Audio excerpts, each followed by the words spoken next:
Ito po i-setup yung ating Wi-Fi printer. So, press natin yung power button.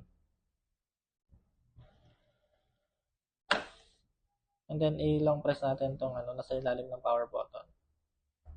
And pag nag-blink-blink na po yan yung kulay blue, press natin yung black long press. Ayan. Pag nakailaw na po yan dalawa, press lang uli natin itong black ng matagal.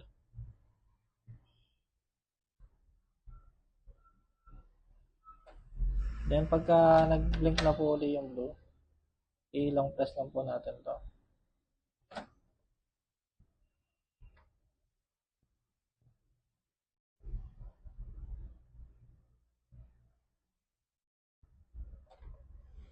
Ayan po. Pagka wala na pong ilaw yung blue, tapos dalawa na lang po yung ilaw na itong network and direct, masasagap na po natin sa Wi-Fi yan. Ito po yung Wi-Fi po niyan. Yung may series sa dulo. Ayan. Then yung password po niyan is makikita nyo po yan dito sa likod ng Wi-Fi. Ito po yung password. Yung AHC. Ayan, meron po yan sa likod ng printer nyo. So, ganun lang po kadali mag-setup ng ating Wi-Fi printer.